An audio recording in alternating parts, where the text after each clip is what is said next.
Joan Crookston, known as Jackie, was born in the year 1768 of James Crookston and Agnes Hogue. She was 29, a mother of 4 children at the time of the Tranent Massacre. She is the aunt of Robert Crookston's father, James, and Robert Crookston was the grandfather of Jess Crookston. Little is known of her family, but much is written of her leadership in the Tranent Massacre. Mags Nisbet McFarlane, who did artwork of Jackie, gave this insight. I felt connected to this woman I did not know.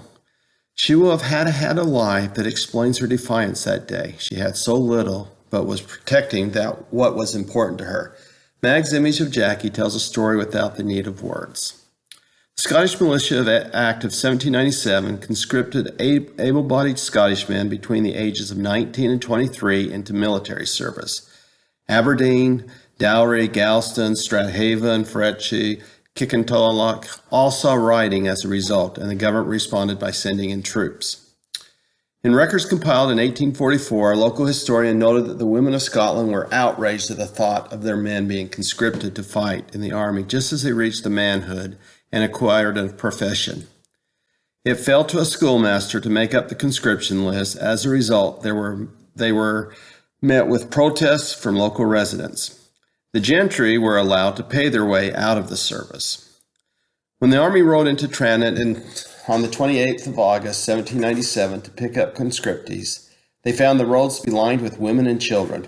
One woman said to the approaching entourage and said, "John, beware of your head." This was taken to be a direct threat and to indicate there may be trouble in Tranent. Once in the village itself, the brigade tried to proceed to the signing meeting point, but there was a crowd gathering with sticks and a drum. Jackie Crookston is recorded to have approached the leader and advised them to leave. Another source gives Crookston as a larger role in the event, saying she organized a protest march on the 28th of August with other women from nearby villages and used a drum beat to call out the slogan, "No militia," in an attempt to intimidate local landlords and justices on the ballot committee. One account told this of Jackie Crookston on the next day in August.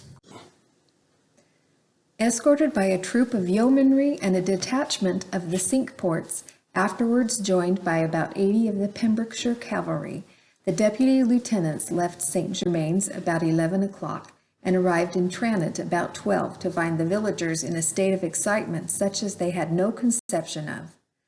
At the sight of the troopers it visibly increased, while the gigantic Jackie Crookston, beating her drum and calling out "No militia," did everything but help to allay the tumult. Jackie Crookston, leading her party, and Captain Finley at the head of his troopers, met at the street crossing.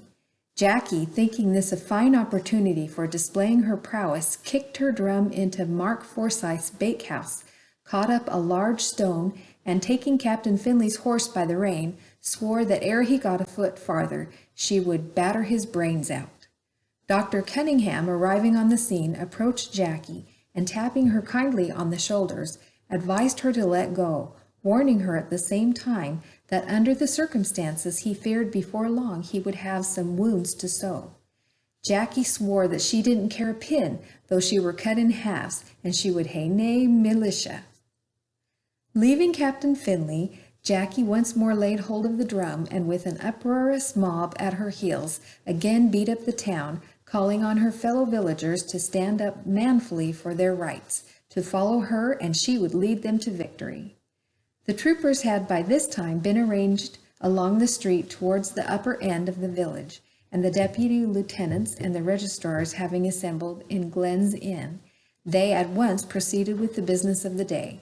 Jackie Crookston, who beat the drum through the village that morning and played otherwise such a conspicuous part in the program of that day. The ballot went ahead on the 29th of August. There was a protest, and soldiers who had been confined to the John Glenn's public house in Tranent broke out the back door and adopted a shoot-to-kill policy against the populace, who were allegedly armed with sharp sticks and stones. The dragoons rampaged through the streets, driving protesters into the fields where the cavalry would be more effective. At least 11 people, maybe as high as 20, were killed, including Jackie Crookston. Jackie's body laid undiscovered in a field of corn for several weeks, and she was not recorded in the number of the original massacre. The law advocate of the time, Robert Dundas, decided not to indict the soldiers for shooting unarmed civilians because such a dangerous mob deserved more properly the name of an insurrection. Jackie Crookston's role in the Massacre of Tranent is commemorated by a statue in the Civic Square in Tranent.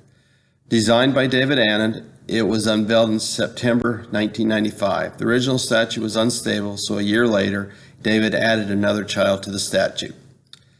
A letter from Archibald Roger to his wife in Edinburgh gives an idea of what happened that day. It begins, "Dear wife, this comes to acquaint you that you need not worry for my returning home, for my sister is to be buried this afternoon at 4 o'clock. I cannot come away till I see her decently interred. I am sorry to inform you of the cruelties that were committed here yesterday. There were 6 persons shot dead on the spot, of which my sister was one. The number of wounded is not yet ascertained, but I am just now informed that 15 dead corpses were this morning found in the cornfields, and it is not known how many more may be found when the corn is cut."